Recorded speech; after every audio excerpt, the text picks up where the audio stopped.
આદિકુરા hospital દ્વારા pulse 360 અને adult vaccination ડ્રાઇવનો પ્રારંભ કરવામાં આવ્યો છે. શહેરની આદિકુરા સુપર સ્પેશિયાલિટી હોસ્પિટલ દ્વારા વર્લ્ડ ઇમ્યુનાઇઝેશન વીક નિમિત્તે પલ્સ 360 પ્રોગ્રામ અને એડલ્ટ વેક્સિનેશન ડ્રાઇવ લોન્ચ કરવામાં આવી છે.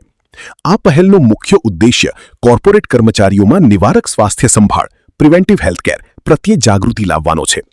હોસ્પિટલના અધ્યક્ષ ડોક્ટર સુમિત કાપડિયાએ જણાવ્યું કે પલ્સ 360 દ્વારા નિવારક અને ઉપચારાત્મક સંભાળને એકીકૃત કરીને કર્મચારીઓની ઉત્પાદકતા વધારવાનું લક્ષ્ય છે. આ સાથે શરૂ કરાયેલ રસીકરણ ઝુંબેશમાં ઇન્ફ્લુએન્ઝા, હેપેટાઇટિસ, એચપીવી અને ન્યુમોકોકલ જેવી રસીઓ આપવામાં આવશે. નિષ્ણાત ડોક્ટરોની પેનલે ભાર મૂક્યો હતો કે બાળપણમાં લીધેલી રસીઓની અસર સમય જતાં ઘટતી જાય છે, જેને વાનિંગ ઇમ્યુનિટી કહેવાય છે. આથી પુખ્ત વયે બૂસ્ટર ડોઝ લેવા અનિવાર્ય છે. ખાસ કરીને કિડની, લીવર અને શ્વસન સંબંધી બીમારીઓ ધરાવતા દર્દીઓ માટે રસીકરણ સુરક્ષા કવચ સમાન છે. આદિકુરા હોસ્પિટલની આ પહેલ બીમારી પહેલા નિવારણના સૂત્રને સાર્થક કરી એક સ્વસ્થ કાર્યબળનું નિર્માણ કરશે. વીક છે 24 to 30 એપ્રિલ એક ઇમ્યુનાઇઝેશન વીક તરીકે પ્રમાણિત કર્યું છે. So on behalf of this week we are launching our this is one of the preventive health program Pulse 360 જે ઇનિશિયેટિવ છે જે આદિકુરા હોસ્પિટલે ઇનિશિયેટિવ લીધું છે કે આના બેઝ ઉપરથી અમે એક પ્રિવેન્ટિવ હેલ્થ ચેકઅપ પ્લાન્સ મોર દેન હેલ્થ ચેકઅપ પ્લાન્સ અમે 4 પિલર પર વર્ક કરવાના છીએ. જે ફર્સ્ટ છે એ પ્રિવેન્ટિવ, સેકન્ડ છે એ ક્યોરેટિવ, થર્ડ છે એ પ્રોમોટિવ અને લાસ્ટ છે રિહેબિલિટેટિવ. સો આ મેઇન પિલર પરથી અમે હેલ્થ જે ઇશ્યુઝ છે એને ક્રિટિકલ ઇશ્યુઝ ના થાય એની માટે કેમ પ્રિવેન્ટ કરી શકાય, એને સારી રીતે કેમ ક્યોર કરી શકાય અને અમે હેલ્થ અવેરનેસને કેમ સારી રીતે પ્રમોટ કરી શકીએ અને જે હેલ્થ ઇશ્યુ થાય પછી અમે એને રિહેબિલિટેશનમાં અમે સારી કેર કેમ આપી શકીએ એના માટે આ પલ્સ 360 અમે લોન્ચ કર્યું છે. વેક્સિનેશન શેડ્યુલ જે છે જેના માટે લોકોનું બહુ જ નિગ્લેક્શન હોય છે કાં તો અવેરનેસ નથી હોતી, એના માટે જ આ એક પ્રોગ્રામ લોન્ચ કર્યો છે. જેમ કે હું છું ડૉક્ટર જયદીપ, ગેસ્ટ્રોએન્ટરોલોજીસ્ટ અને હિપેટોલોજીસ્ટ. ઘણા બધા અમારા લીવરના પેશન્ટ્સ હોય છે કે જેને અમે વેક્સિનેશન શેડ્યુલ માટે રીઇન્ફોર્સ કરતા હોઈએ છીએ.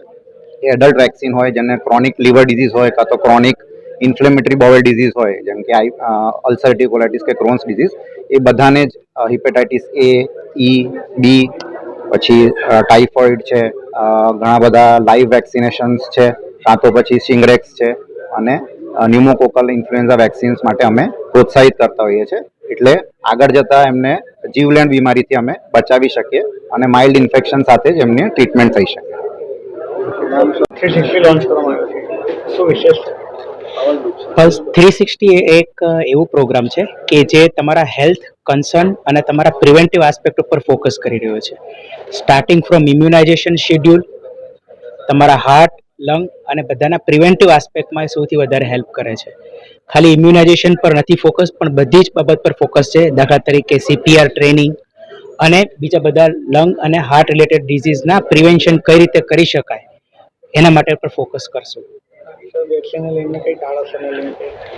વેક્સિન સામાન્ય માણસોમાં એવી માન્યતા છે કે વેક્સિન એક આડઅસર હોય છે એની, પણ આપણે જનરલી એવું જોવું જોઈએ કે વેક્સિનનો ફાયદો અને એની આડઅસર બંનેનું બેલેન્સિંગ જોવાની જરૂરત છે.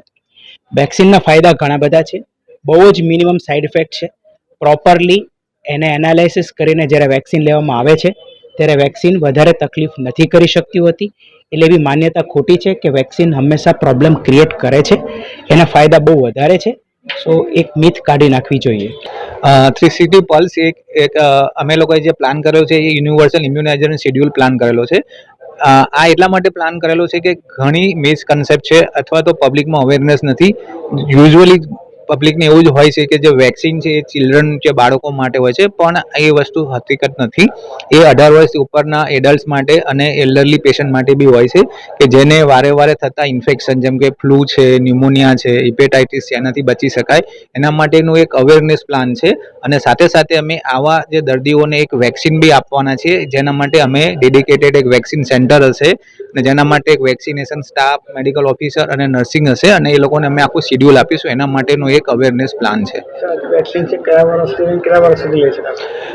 વેક્સિન આમ એવું જ ગાઈડલાઈન એવી છે કે જે 65 વર્ષથી ઉપરના હોય કે જેને કોઈ બી પ્રોબ્લેમ નથી, જે મેડિકલી હેલ્ધી છે, એને બી વેક્સિન અપાય. અને 65 વર્ષથી ઓછા ઉંમરના કે જેને કોઈ લાંબી બીમારી છે, જેમ કે અસ્થમા હોય, chronic obstructive pulmonary disease COPD હોય, ફેફસાનું ફાઇબ્રોસિસ હોય, વારંવાર ઇન્ફેક્શન થતા હોય, નિમોનિયા થતા હોય, લાંબી બીમારી હોય જેમ કે કિડનીના પેશન્ટ, ડાયાલિસિસના પેશન્ટ, ટ્રાન્સપ્લાન્ટના પેશન્ટ અથવા તો ક્રોનિક લીવર ડિઝીઝના પેશન્ટ, જે પેશન્ટો લાંબા ટાઈમે સ્ટીરોઇડ પર મેડિકેશન છે અથવા જેની ઇમ્યુનિટી ઓછી છે, જેમ કે મેલિગ્નન્સી વાળા કે કિમોથેરાપી વાળા છે, HIV વાળા છે, એ બધાને આ વેક્સિનેશન 65 વર્ષથી નીચેનાને બી આપવી જોઈએ.